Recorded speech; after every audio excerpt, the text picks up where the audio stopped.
Video start చేసే ముందు ఒక చిన్న రిక్వెస్ట్. హిందూ దేవుళ్ల గురించి, హిందూ దేవాలయాల గురించి చాలా వీడియోలు మన ఛానల్లో అప్లోడ్ చేశాము. చూసి నచ్చితే లైక్, షేర్ అండ్ సబ్స్క్రైబ్ చేసుకుని మమ్మలను ప్రోత్సహించండి. థాంక్యూ. ఎలుకలుగా మారిన ఆత్మలు. కర్ణిమాత కథ. అది సుమారు 600 ఏళ్ల క్రితం రాజస్థాన్ ఎడారి అంచున ఉన్న ఒక చిన్న గ్రామం. ఆ గ్రామంలో రిధుబాయి అనే చారన్ వంశానికి చెందిన స్త్రీ ఉండేది. ఆమె అసాధారణమైన శక్తి, దయ మరియు భవిష్యత్తును చెప్పగలిగే సామర్థ్యం కలిగి ఉండేది.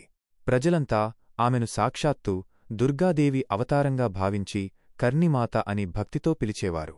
కర్ణిమాతకు తన చెల్లెలి కొడుకైన లక్ష్మణుడు అంటే పంచప్రాణాలు.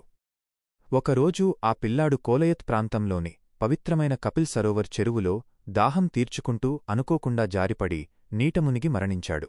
లక్ష్మణుడు చనిపోయాడన్న వార్త విన్న కర్ణిమాత హృదయం ద్రవించింది.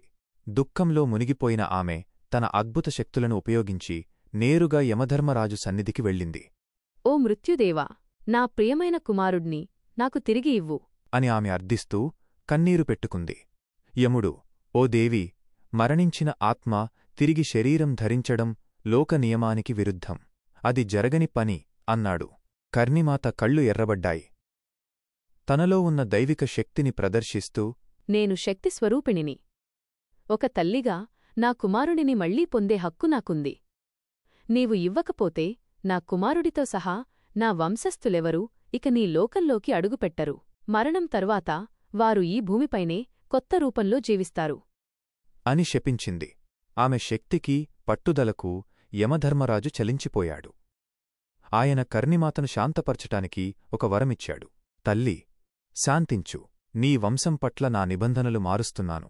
ఈ రోజు నుండి నీ కుమారుడు లక్ష్మణుడు సాధారణ మానవుడిగా తిరిగిరాడు.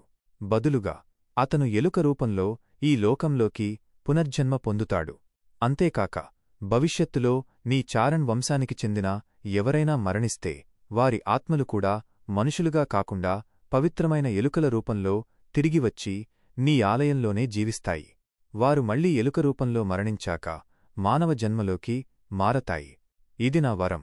ఆ విధంగా కర్ణిమాత కోరిక మేరకు ఆమె కుమారుడు మరియు ఆమె వంశస్థుల ఆత్మలు దాదాపు 20,000కు పైగా కబ్బాలు, ఎలుకలు రూపంలో దేశ్నోక్లోని ఆలయంలో జీవించడం ప్రారంభించాయి. ఆ ఆలయంలో ఏ ఒక్క ఎలుకను కూడా ఎవరూ బాధపెట్టరు. అక్కడ స్వేచ్ఛగా తిరిగే ఆ ఎలుకలను భక్తులు పవిత్రమైన తమ పూర్వీకులుగా భావించి పూజిస్తారు. ముఖ్యంగా అరుదైన తెల్ల ఎలుకలను చూసిన వారికి కర్ణిమాత ఆశీస్సులు లభించినట్లేనని ప్రజలు నమ్ముతారు. ఈ విధంగా కర్ణిమాత ఆలయం మరణాన్ని జయించిన మాతృప్రేమకు మరియు పునర్జన్మ రహస్యానికి నిలువెత్తు నిదర్శనంగా నేటికీ విరాజిల్లుతోంది. హిందూ దేవుళ్ల గురించి, హిందూ దేవాలయాల గురించి చాలా వీడియోలు మన ఛానల్లో అప్లోడ్ చేశాము. చూసి నచ్చితే లైక్, షేర్ అండ్ సబ్స్క్రైబ్ చేసుకుని మమ్మలను ప్రోత్సహించండి. థాంక్యూ.